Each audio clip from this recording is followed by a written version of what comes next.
வேலை இல்லாதவங்க கரப்பாம்பூச்சி மாதிரி இருக்காங்க அப்படின்னு சொன்ன கமெண்ட்ல உருவான ஒரு பார்ட்டி, அதால ஒன்றிணைஞ்சவங்க இவங்க வந்து புரட்சி பண்ணிடுவாங்களா?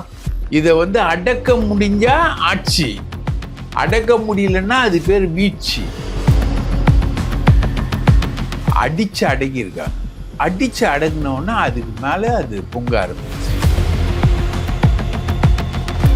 நீங்கள் வந்து அரசாங்கமே லீவ் போட்டு வந்து ஒரு படத்தை பார்க்குது, அதையும் பிளாக் டிக்கெட்டில் விற்று அதை வந்து அரசாங்கம் வந்து வேடிக்கை பார்க்குது அப்படின்னா அது வந்து என்ன விதமான மாற்றம்? நல்ல மாற்றமா அது?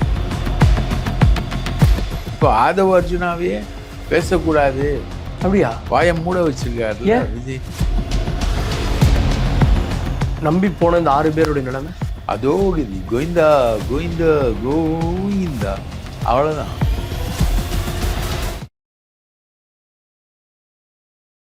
SS நியூஸ் நேயர்களுக்கு வணக்கம். நான் கார்கே. தமிழக அரசியல் மட்டுமல்லாமல் தேசிய அரசியலும் இப்போது போராட்டங்களால் புதிய வேகம் எடுத்திருக்கிறது. இது பற்றிய பல்வேறு கேள்விகள் இருக்கிறது. நம்மோடு அது பற்றிய பார்வைகளை பகிர்ந்து கொள்வதற்காக மூத்த பத்திரிகையாளர் திரு தாமோதரன் பிரகாஷ் இணைந்திருக்கிறார். சார் வணக்கம். வணக்கம் சார். டெல்லி போராட்டம் நாடே உற்று நோக்குகிறது. இந்த அளவுக்கு திடீர்னு ஒன்று சேருவாங்க அப்படின்னு ஏஜென்சிஸ் கூட கணிக்கலை அப்படின்னு விஷயம் சொல்கிறாங்க. இந்த டெல்லி போராட்டம் அப்படின்றது நேச்சுரலான ஒன்று மாதிரி தெரியுதா? இதனுடைய பின்னணி என்ன? டெல்லி வந்து ரொம்ப நேச்சுரலான ஒரு போராட்டம். காக்ரோச் ஜனதா பார்ட்டின்றது வந்து தலைமை நீதிபதி வந்து நீங்கள் காக்ரோச்சாக இருங்க அப்படின்ற மாதிரி கமெண்ட் பண்ணதோட விளைவாக உருவானதான் காக்ரோச் ஜனதா பார்ட்டி. பிஜேபிக்கு போட்டியாக சிஜேபி, காக்ரோச் ஜனதா பார்ட்டின்னு. ஆனால் அவங்க இவ்வளோ சீரியஸான ஒரு விஷயத்த கையில் எடுத்து வருவாங்கன்னு இவங்க எதிர்பார்க்கல. அதாவது நீட்டு தேர்வு முறைகேடுகள் எல்லாமே நடைபெறும்போது அதுக்கு காரணமான மத்திய அமைச்சரை வந்து ராஜினாமா பண்ணோம், அவங்க வந்து பதவியிலேருந்து நீக்கணும் அப்படின்ற மாதிரி ஒரு முடிவோடு வராங்க. வந்து போராட்டங்கள் நடத்துகிறாங்க. அந்த தலைவரை வந்து தொடர்ந்து இவங்க அவமானப்படுத்துகிற வேலையிலே இருக்காங்க. அபிஜித் தீப்கேவை அது யாராவது ஒருத்தர் வந்து திடீர்னு மையடிப்பார். அதை மீறி ஒரு பெரிய குரூப்பை திரட்டி சலோ சன்சத் அப்படின்னு சொல்லிட்டு பார்லிமெண்ட்டை நோக்கி செல்வோம் அப்படின்னு சொல்லி ஒரு பெரிய பேரணியை ஆர்கனைஸ் பண்ண இவங்களுக்கு என்ன பண்ணுறதுன்னு தெரியல. வேலை இல்லாதவங்க கரப்பாம்பூச்சி மாதிரி இருக்காங்க அப்படின்னு சொன்ன கமெண்ட்ல உருவான ஒரு பார்ட்டி, அதால ஒன்றிணைஞ்சவங்க இவங்க வந்து புரட்சி பண்ணிடுவாங்களா? இல்லைங்க, புரட்சிக்கும் ஆட்சிக்கும் இடையில் இருக்கிற வித்தியாசம் வந்து இது ஒரு தொடக்க புள்ளியாக பார்க்குறீங்க? தொடக்க புள்ளி கூட இல்லை. இது it is a show of strength. இதை வந்து அடக்க முடிஞ்சா ஆட்சி, அடக்க முடியலன்னா அது பேர் வீழ்ச்சி. புரியுதுங்களா? ஸோ இவங்க அடக்கிட்டாங்க, அடித்து அடக்கியிருக்காங்க. அடித்து அடங்கினோன்னா அதுக்கு மேலே அது பொங்க ஆரம்பிச்சு. இது வெறும் எல்லாருமே வந்து இயற்கையாக மாணவர்களா, நீட்டுக்கு எதிராக அப்படி வந்தவங்களா? திடீர்னு பார்த்தா ஆம் ஆத்மி எம்பிக்கள் சிலர் தென்படுறாங்க, காங்கிரஸ் எம்பிக்கள் வர்றாங்க, காஷ்மீர்லேருந்து வர்றாங்க, பஞ்சாப்லேருந்து வர்றாங்க. அப்போ இந்த போராட்டம் வந்து ஆர்கனைஸ் செய்யப்பட்டதோ, இது வேற யாராவது ஃபண்ட் பண்ணுறாங்களோ அப்படின்ற கேள்வி ஏற்படுதில்ல? இதில் நான் பார்க்குறது என்னென்னா, இவங்க வச்சுருக்க கோரிக்கை வந்து நீட்டு தேர்வு முறைகேடுகளை ரத்து பண்ணணும், அந்த முறைகேடுகளுக்காக கல்வி அமைச்சர் ராஜினாமா பண்ணணும். விவசாயிகள் போராடுறாங்க, அங்கேயே தான் டெல்லியில் ஜந்தர் மந்தருக்கு நோக்கி தான் வந்துக்கிட்டு இருக்காங்க. இவங்க மாணவர்களும் அந்த இளைஞர்களும் போராடுறாங்க.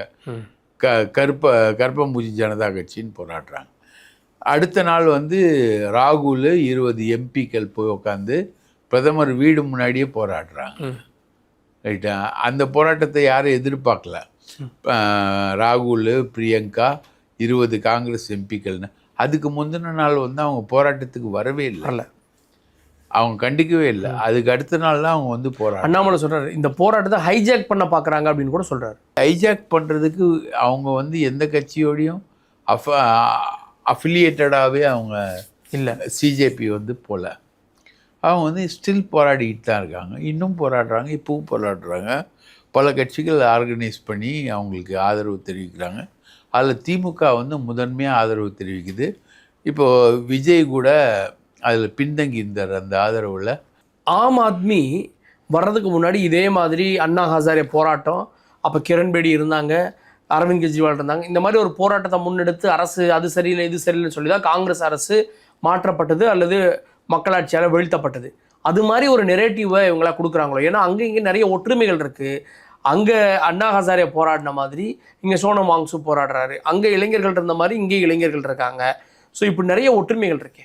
கொசக்சு பசப்புகழ் அப்படின்னு இந்த நண்பன் படத்தில் வந்து சோனம் வாங்சுக்கு தான் சொல்லியிருப்பாங்க. அவரே வந்து போராடுறாரு, உண்ணாவிரதம் இருக்கார் அப்படின்னும்போது அது ஒரு பெரிய விஷயம்.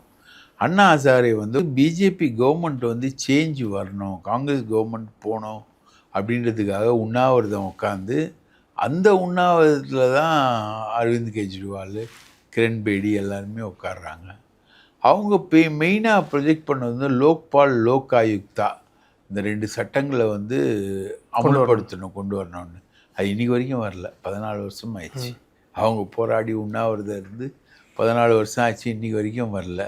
லோக்பால், லோக் ஆயுக்தா இருக்கிற ஒரே ஒரு மாநிலம் கர்நாடகா. கர்நாடகாவை தவிர வேறு எங்கேயுமே அது கிடையாது. ஸோ ஆட்சி மாற்றத்துக்கு வித்திட்டது அண்ணா ஹசாரேயோடைய உண்ணாவிரதம் அப்படின்னும்போது, அதே மாதிரி இங்கே இப்போது சிஜேபி காக்ரோச் ஜனதா பார்ட்டி நடத்த உண்ணாவிரதங்கள் வந்து அதுக்கு வழிவகுக்குதானா வழிவகுக்குது. ஓகே, அதெல்லாம் கடந்து தமிழகத்துக்கு வந்தோம் அப்படின்னா, தமிழகத்தில் ஜனநாயகன் திருவிழா அப்படின்றது ஒரு பக்கம் கொண்டாடப்படுது, இன்னொரு பக்கம் விமர்சிக்கப்படுது. இபிஎஸ் சொல்கிறாரு, தமிழ்நாடு கவர்மெண்ட்டுக்கு லீவ் விட்டிங்களா, எவ்வளோ வேலைகள் இருக்குது அப்படின்னு. அரசு நிர்வாகம் இந்த இடத்துல எப்படி இருக்குது சார்? தமிழ்நாடு அரசு வந்து இன்டர்வல் விட்டுருக்காங்க சார். இவங்க இன்டர்வல் விட்டு எல்லாரும் போய் உட்காந்து படம் பார்த்துக்கிட்டு இருக்காங்க சார். நீங்கள் மினிஸ்டர்லாம் அழுதாரு. ஆமாம், அழுதுருக்காரு. பர்வேஷ் கேமரா போட்டு லைட்டு போட்டு செட்டப் பண்ணி உட்காந்து அழுகுறாரு. என்ன சார் இது? என்ன நடக்குது? ஆட்சின்னே நடக்கல. ஆட்சியில் தெருக்கூத்து தான் நடந்துக்கிட்டு. பட் பேசிக்காக அவங்களாம் ரசிகர்கள்ல, கொண்டாடாமல் இருக்க முடியுமா சார்? எல்லாருமே ரசிகர்கள் தான் சார். எல்லாருமே ஒரு நல்ல படத்தை பார்த்தா வந்து யாரும் வந்து மலைச்சு போயெல்லாம் நிற்க மாட்டாங்க. எல்லோரும் ரசிப்பாங்க. நீங்களும் சரி, நானும் சரி. ஒரு நல்ல ஒரு சினிமா வந்து மெசேஜை சொல்லுதுன்னா அதை எல்லாருமே பார்ப்பாங்க. அதுதான் சார். அதுக்குன்னு ஒரு டப்பா படம் எயிச்சா உட்காந்தா தேஞ்சு போகிற அளவுக்கு ஒரு படம் பகவந்த் கேசரியுடைய மாடலில் ஒரு 20% எடுத்துகிட்டு அதில் மசாலா போட்டு இங்கெல்லாம் போட்டு ரோபோட்லாம் வந்து போட்டு இவனுக்கு வடிக்கிற கூத்து. அதுவும் ஒரு டிக்கெட் விலை வந்து 900 ரூபாய் சார். ஆளுங்கட்சி, அதிகார மீறல், ஊழலை எதிர்த்தவங்க இவங்க பிளாக்ல டிக்கெட் விற்கிறது 900 ரூபாய் சார் ஒரு டிக்கெட்டு. அப்போது இவங்க என்ன இதை மீறுறாங்க, என்ன இதை காட்டுறாங்க? அரசுக்கு இன்டர்வல் விடுறாங்க, மினிஸ்டர் எல்லாரும் படம் பார்க்குறாங்க, சிஎம் படம் பார்க்குறாரு, எல்லாருமே படம் பார்க்குறாங்க, போலீஸ்காரங்க எல்லாரும் படம் பார்க்குறாங்க, ஆர்டிஓலேருந்து அரசு அதிகாரிகள் எல்லாருமே. ஜனநாயகன் படம் பார்க்கலன்னா அவங்கள வந்து அரசுக்கு எதிரானவங்க, ஆட்சிக்கு எதிரானவங்க அப்படின்ன மாதிரி ஒரு முத்திரை குத்திடுவாங்க. 50 வருஷம் கழிச்சு ஒரு மாற்றம் வருது இல்லை சார்? எம்ஜிஆர் வந்து முதலமைச்சர் அப்புறம் அவருடைய ஒரு படம் வந்தது. அது மாதிரி ஒரு மாற்றம் வர்றப்போ இந்த தலைமுறை கொண்டாட வேணாமா? அதை ஒரு 50 வருஷத்துக்கு அப்புறம் மாடியிலேருந்து ஒருத்தன் கீழே விடுறான் சார். அது எப்படி சார் நீங்கள் பார்க்காம இருப்பீங்கன்னு கேட்குற மாதிரி. அது மாதிரி 50 வருஷத்துக்கு அப்புறம் வரக்கூடிய மாற்றம் நல்ல மாற்றமாக இருக்கணும் இல்லை சார்?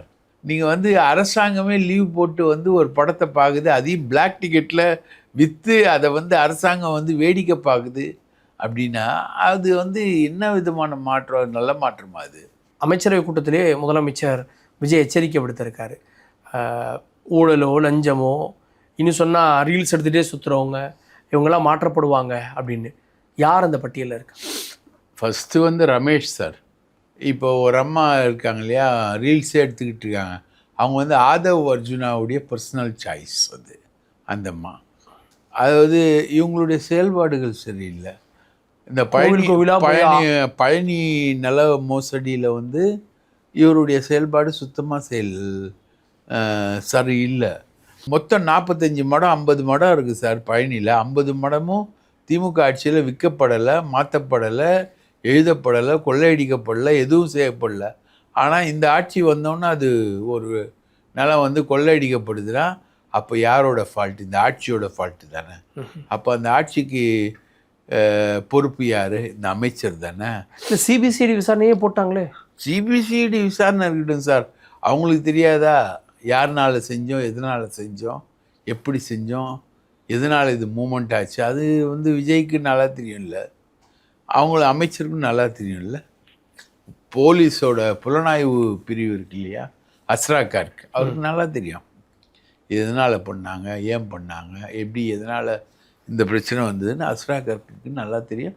அவரெல்லாம் ரிப்போர்ட் கொடுத்துருப்பாரு. என்ன அடுத்த அமைச்சர் இந்த லோகேஷும் சேஞ்சிங்கான பாசிபிலிட்டி இருக்குது. அதுக்கப்புறம் லோகேஷ் தமிழ்ச்செல்வன். ஆமாம் சார், அவரும் அந்த பழனி கேஸில். அதுக்கப்புறம் பத்திரப்பதிவுத்துறை அப்படின்னு பத்திரப்பதிவுத்துறை. அதே மாதிரி அந்த போதை மருந்தை வந்து வச்சு விளையாடினார் இல்லைங்களா சார், கில்லி சரத். கில்லி சரத் மாத்திரைன்னு அவர் சொல்கிறாரு. மாத்திரைன்னு சொல்லுவாங்க, எல்லாமே மாத்திரை தான். ஏன் அதை மாத்திரை இப்படி இப்படி சொல்லி ஏன் நீ ஏமாத்துற அப்படின்னு நம்ம கேட்க வேண்டியதாக இருக்குது. இந்த மாதிரி தான் இதில் ஓடிக்கிட்டு இருக்குன்னு வச்சுக்கோங்களேன். ஸோ அவங்க எல்லாமே இப்போ சேஞ்சிங்கில் லிஸ்ட்டில் வந்து முக்கியமான ஆட்களாக இருக்காங்க. இப்போ ஆதவ அர்ஜுனாவே பேசக்கூடாது, அப்படியா, வாயை மூட வச்சிருக்காருல்ல விஜய். ஏன்னா அந்த அவர் பேச பேச அதை எடுத்துன்னு போயிட்டு அவங்க சிபிஐலையும் சுப்ரீம் கோர்ட்லேயும் வழக்கு தொடுத்துக்கிட்டு இருக்காங்கல்ல, டிஎம்கே. அதனால் என்ன சொன்னாங்க, அது இவருக்கு பெரிய எம்ப்ராஸ்மெண்ட்டாக வரும்ல. இவரோட கேஸ் அங்கே இருக்குல்ல, விஜயோட கேஸ் அங்கே இருக்குல்ல, கரூர் கேஸ் சிபிஐயில் இருக்கு இல்லையா, அந்த கேஸில் 1க்கு 2 மோசமாக அட்டாச்மெண்ட் பண்ணக்கூடிய விதத்தில் வந்து ஆதவ அர்ஜுனாவுடைய பேச்சு அமையும். என்ன சார் பவர்ஃபுல் மினிஸ்டர் சார், மினிஸ்ட்ரியில் ஆனந்துக்கு அப்புறம் ஆதவ அர்ஜுனா தான். அதான் ஆனந்துக்கும் ஆதவுக்கும் தான் மோதல் அதிகம். ஆனந்த் வந்து கட்சிக்காரர் அவங்கள எல்லாரையும் பார்த்துக்கிறாரு. ஆதவ அர்ஜுனா வந்து அதுக்கப்புறம் வரக்கூடிய ஆட்களை எல்லாரையும் பார்த்துக்கிறாரு. அவரோட மினிஸ்ட்ரி வேற, இவரோட மினிஸ்ட்ரி வேற, இவரோட சிபார்ஸில் வந்தவங்க வேற, அவரோட சிபார்ஸில் வந்தவங்க வேற. 2 பேருக்கும் இடையில மோசமான கிளாஷ் இருக்கு, 2 அமைச்சர்களுக்கு இடையிலையா. அதில் தான் வந்து இப்போதைக்கு விஜய் வந்து ஆதவ் நீ பேசாத, விஜயே சொன்னாரா, விஜயே கண்டி போட்டிருக்காரு. புசி மட்டும்தான் பேசுவார், பேசினா. அப்புறம் ராஜ்மோகன் பேசுகிறாரு, ராஜ்மோகன் பேசுகிறாரு, நிர்மல் பேசுவார், ஆதவ் பேசக்கூடாது அப்படின்னு ஒரு தடையை போட்டிருக்கு. இந்த அளவு மொத்தம் 21 பிஏ போட்டிருக்காரா சார் அவர். யாருக்கு, ஆதவ். மினிஸ்டர்கள், மற்ற மினிஸ்டர்களுக்கு. ஓகே, எல்லாரையும் வாய்ஸ் ஆஃப் காமன்லேருந்து போட்டிருக்காரு. அது எப்படி போட முடியும், மினிஸ்டர் அப்படின்னா அந்தந்த டிபார்ட்மெண்ட்ல இருந்து. அதான் சார், ஜெனரல் டிபார்ட்மெண்ட்ல கவர்மெண்ட் ஸ்டாஃப் கிடையாது, வெளியில இருக்கு. ஓகே ஓகே, பர்சனல் பிஎஸ் மாதிரி அந்த மாதிரி அகாமடேட் பண்ணலாம். 6 தொகுதி இடைத்தேர்தல்களுக்கு தடை, இடைத்தேர்தல் நடக்குமா தமிழ்நாட்டில் அப்படின்ற ஒரு கேள்வி இருக்கு. என்ன சொல்லுது டெல்லி தகவல்? 6 தொகுதியும் இடைத்தேர்தல் நடத்தக்கூடாதுன்னு ஹைகோர்ட் சொல்லியிருக்கு. சுப்ரீம் கோர்ட்டும் அதோட வேர்டிக் அதோட லைனில் தான் சொல்லியிருக்கு. அதாவது நீங்கள் வந்து எம்எல்ஏவாக இருக்கீங்க, உங்களை எதிர்த்து ஒருத்தர் வந்து மனு தாக்கல் பண்ணுறாரு, அவர் ஜெயிச்சார்னா அவர் தான் எம்எல்ஏ, நீங்கள் எம்எல்ஏ கிடையாது. இப்படி ஒரு டெக்னிக்கலான சூழல் இருக்கும்போது நீங்கள் என்ன பண்ணுறீங்க, ராஜினாமா பண்ணிட்டு வரீங்க. ராஜினாமா பண்ணிவிட்டு நீங்கள் வந்து ஏடிஎம்கே தாவேக்கால சேர்றீங்க, ஏடிஎம்கேலேருந்து ராஜினாமா பண்ணிட்டு. அப்போது அது எப்படி நம்ம எடுத்துக்க முடியும்? இந்த 6 தொகுதிகளுக்கும் வந்து ராஜினாமா பண்ணவங்களை வந்து நம்ம கேண்டிடேட்டாகவே நிறுத்த முடியாது, இந்த தேர்தல் வந்து இடைத்தேர்தல் வந்து நடக்காது அப்படின்ற மாதிரி ஹைகோர்ட்டு சொல்லிடுச்சு, கேட்டகாரிக்கெல்லாம் சொல்லிடுச்சு. சுப்ரீம் கோர்ட் அந்த லைனில் எடுத்து தான் ஹைகோர்ட் சொல்லியிருக்கு. அப்போது நம்பி போன இந்த 6 பேருடைய நிலைமை அதோ கதி, கோவிந்தா கோவிந்தா கோவிந்தா, அவ்வளோதான். இதுக்கு மேலே நீங்கள் பார்த்தீங்கன்னா சிவி சண்முகம் போல, தங்கமணி போல, வேலுமணி போல, எந்த மணியும் போல, முக்கியமான 3 மணிகளே போல, ரைட்டுங்களா? விஜயபாஸ்கர் ஒண்டி தான் பெரிய ஆளாக போய் நின்று அங்கே பந்தா காட்டிகிட்டு இருக்காரு, அது தவிர வேற உள்ள. ஆனால் நிறைய பேர் போவாங்கன்னு சொல்லப்பட்டது. இப்போ போனவங்களாம் ஹாப்பியாக இருக்காங்களா? போனவங்க யாருமே ஹாப்பி இல்லை சார். ஏன்? சுத்தமாக சார், இங்கே வந்து வந்த மாட்டை கட்ட மாட்டாங்க சார், போன மாட்டை எங்கேன்னு தேட மாட்டாங்க சார். அதுதான் வந்து தாவேக்கா, புரியுதுங்களா? ஒரு முன்னாடி இதெல்லாம் வந்து காங்கிரஸுக்கு தான் உதாரணமாக சொல்லுவாங்க. வந்த மாட்டை கட்ட மாட்டாங்க, போன மாட்டை தேட மாட்டாங்க. இன்னொரு ப்ரோவர்ப் இருக்குது, ஹரிகிருஷ்ணன் சிங் சுர்ஜித் சொன்னது, it is not a party, Congress is not a party, Congress is a platform. எவனா இருக்கலாம், ஒரு சைடில் திருச்சி வேலுச்சாமி இருக்கலாம், ஒரு சைடில் வந்து இன்னொருத்தர் இருக்கலாம், ஒரு சைடில் ரொம்ப மோசமாக பேசுகிறவங்க இருக்கலாம், ஒரு சைடில் வந்து திமுகவுக்கு ஆதரவான செல்வ பெருந்தகைருக்கலாம், ஒரு சைடில் வந்து திமுக வந்து நகமும் சதியுமாக எதிர்க்கக்கூடிய ஆள் வந்து தலைவராக இப்போ வந்திருக்காரு. தாகூர்னு பேர் வச்சு மாணிக்கன் தாக்கூர் அவர் இருக்கலாம். ஒரு சைடில் செல்வ பெருந்தகை இருக்கலாம், ஒரு சைடில் பீட்டர் அல்போன்ஸ் இருக்கலாம், ஒரு சைடில் ப. சிதம்பரம் இருக்கலாம், ஒரு சைடில் ஜோதிமணி இருக்கலாம். ரைட்டுங்களா? இந்த மாதிரி இன்னொரு சைடில் உள்ள கட்டமைப்பு எல்லாம் ஸ்ட்ராங்காக இல்லை. அதாவது வந்தால் வாங்க, இல்லைன்னா தேவையில்லை. இந்த மாதிரி இருக்கக்கூடியது தான். அது வந்து ஒரு பார்ட்டி இல்லை, இட் இஸ் அ பிளாட்ஃபார்ம். யார் வேணால் போகலாம். அதிகாரம் இருக்கிற பிளாட்ஃபார்ம் சார். காங்கிரஸ் அதிகாரத்தில் இல்லை, பட் என்னதான் இருந்தாலும் ஒரு வேல்யூ இருக்குல்ல. காங்கிரஸ் அதிகாரத்தில் இல்லை, யாரும் அதை மதிக்கவும் போகிறதில்ல, எங்கேயும் மதிக்க போகிறதில்ல. ஒன்லி கர்நாடகா கேரளாவில் தான் மதிப்பாங்க, தெலுங்கானாவில் மதிப்பாங்க, அவ்வளோதான். எங்கே பவரில் இருக்கோ அங்கே தான் மதிப்பாங்க. அதே மாதிரி தான் இங்கே டிவிகேல இருந்தால் என்னதான் இருந்தாலும் ஆளுங்கட்சி ஆள் இல்லை. ஆமாம், ஒரு நாளைக்கு எம்எல்ஏ ஆகிட்டா ஆளுங்கட்சி எம்எல்ஏ. ஆமாம், அப்போ அதை தேடி தானே எல்லோரும் போவாங்க. அதெல்லாம் போவாங்க. டிவிகேவோட மரியாதையே தனி. ஆனால் ஆளுங்கட்சி எம்எல்ஏவா நீ வந்து தேர்ந்தெடுக்கப்பட்டு எம்எல்ஏவாக இருந்தால் பரவாயில்ல, இளையராஜா மாதிரி. நீ வந்து புதுசாக நீ இங்கேருந்து ராஜினாமா பண்ணிட்டு எம்எல்ஏ ஆவேன்ற கோதாவில் நீ அங்கே போய் எம்எல்ஏ ஆகலைன்னா உனக்கு அங்கேயும் மரியாதை இல்லை, இங்கேயும் மரியாதை இல்லை. ரெண்டாவது எம்எல்ஏ ஆனால் மட்டும் போதாது, மினிஸ்டர் ஆகணும். மினிஸ்டர் ஆகிறதுக்கு தான் மரியாதை. மினிஸ்டரும் ஆக போகிறதில்ல நீ, ரைட்டாக ஒன்று மினிஸ்டரும் ஆக போகிறதில்ல. அதனால் இவங்கெல்லாம் போனது வந்து ஒரு கட்சி தாவல் தடுப்பு சட்டத்தில் ஒரு மிக மோசமான ஒரு எக்ஸசைஸ் அது. இப்போ அடுத்து யாராவது போவாங்க அப்படின்னு நினைக்கிறீங்களா? யாரும் போக மாட்டாங்க, ஒருத்தங்க கூட போக மாட்டாங்க. திமுகவும் பாஜகவும் நெருங்குதோ அப்படின்ற ஒரு கேள்வி இப்போது வரக்கூடிய மசோதாக்களில் என்ன ஆகும் அப்படின்ற ஒரு கேள்வி இருக்குது. வரக்கூடிய மசோதாக்களில் திமுக வந்து பாஜகவோட மசோதாவை தோக்கடிக்கும். நேரடியாக ஓட்டு போட்டு தோக்கடிச்சிடும். அதில் வந்து பிஜேபியால் காம்ப்ரமைஸ் பண்ண முடியாது டிஎம்கேவை. ஃப்யூச்சரில் நீங்கள் வந்து சொல்ல முடியாது எப்படி போகும் எப்படி வரணுன்றது வந்து சொல்ல முடியாது. பாஜகவுக்கு ஆதரவாக திமுக போகுன்றது வந்து பாஜகவுடைய எதிர்பார்ப்பு. திமுக அதுக்கு இணங்குமா இல்லையான்றது ஒரு மிகப்பெரிய கேள்வி. இணங்காது அப்படின்னு தான் நான் நினைக்கிறேன். ஆனால் இன்றைக்கி எதிரிகள் பொதுவாயிட்டாங்க. காங்கிரஸும் ஒரு வகையில் எதிரி ஆயிடுச்சு. இப்போது அப்படி பார்க்குறப்போ தாவேக்கா காங்கிரஸ் ஒரு பக்கம் இருக்காங்க. எதிரிக்கு எதிரி நண்பன் அப்படின்னு ஏன் அவங்க ரெண்டு பேரும் ஒன்று சேர மாட்டாங்க? எதிரிக்கு எதிரி நண்பன்றது அரசியலில் வந்து ஒத்த கருத்துள்ள கட்சியில் ஒரே கொள்கை உள்ள கட்சின்னா பரவாயில்ல. திமுக அதிமுக ஒரே கொள்கை ஒரே கருத்துள்ள கட்சியே எதிரிக்கு எதிரி நண்பன் சேரக்கூடாதுன்றாங்க. ஆமாம், திமுகவுக்கு எதிரி வந்து அதிமுக வச்சு தேரலாமா, புரட்சி தலைவரும் புரட்சி தலைவி ஈன்னு ஒரு 10 நிமிஷம் தம் கட்டி பேசுகிறானுங்க. அப்போ பிஜேபி கூட எப்படி சேர்றதுக்கு இவனுங்க ஒத்துப்பானுங்க, ரைட்டுங்களா? அது வந்து காங்கிரஸ் கூட சேரலாம், ஆனால் பிஜேபியோட சேர முடியாது அப்படின்றது தான் ஒரு விஷயம். காங்கிரஸ் கூட கூட்டணி சேர்றது வந்து யாரும் தீண்டத்தகாத கூட்டணின்னு நினைக்கிறதே இல்லை. ஆனால் பிஜேபியோட சேர்ந்தால் தீண்டத்தகாத கூட்டணின்னு நினைக்கிறானுங்க. ஸோ இந்த மாதிரி ஒரு போக்கு ஒரு விஷயம் என்பது இருக்குது தமிழ்நாட்டில். அடுத்தது பட்ஜெட் தாக்கல் செய்ய போகிறாங்க. இந்த கூட்டத்தொடர் எப்படி இருக்கும்? உதய் விசஸ் விஜய் அப்படின்றது இந்த முழு கூட்டத்தொடர் எப்படி இருக்கும்? புதிய அறிவிப்புகள் என்ன வரும்?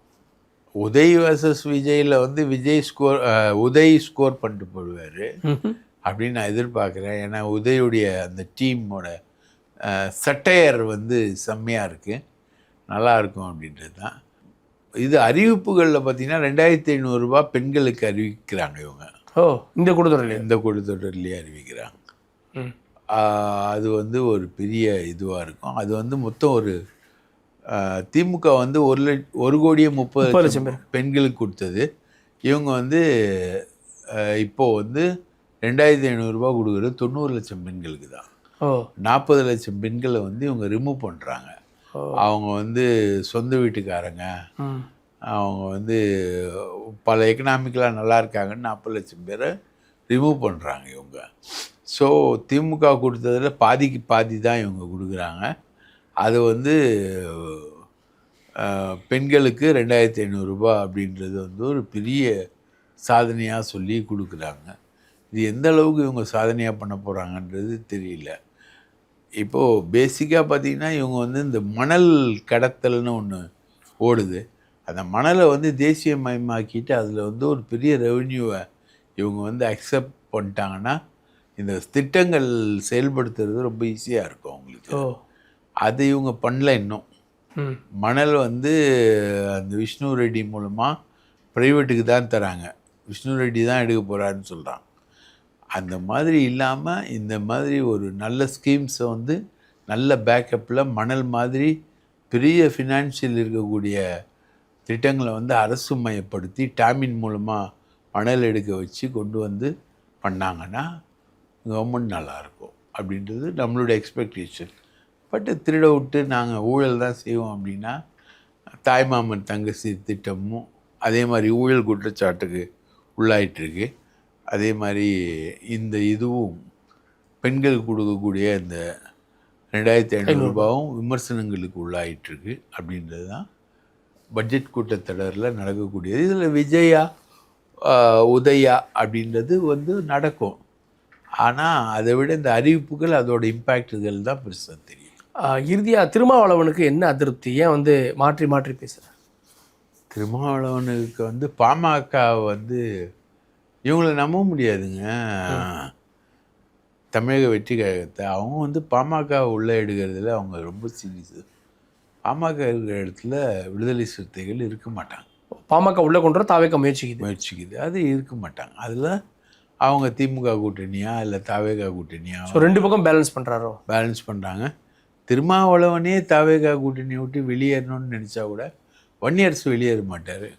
அவர் நல்லா கோந்து போட்டு பேஸ்ட் போட்டு ஒட்டிக்கிட்டு அங்கேயே உட்காந்துக்கிட்டு இருக்காரு அவர். ஆனால் இப்போதைக்கு அதில் ஒரு மூவ் இருக்காது. இல்லை விசிகா வந்து வெளியேறதோ அந்த மாதிரி எல்லாம் இருக்காது. இப்போதைக்கு இருக்காது, ஃப்யூச்சரில் இருக்கும். நிறைய தகவல்கள் எஸ்எஸ்ஜிஸோட பகிர்ந்து கொண்டீர்கள். இணைந்திருக்கு. நன்றி சார். வாய்ப்பளித்ததற்கு மிக்க நன்றி.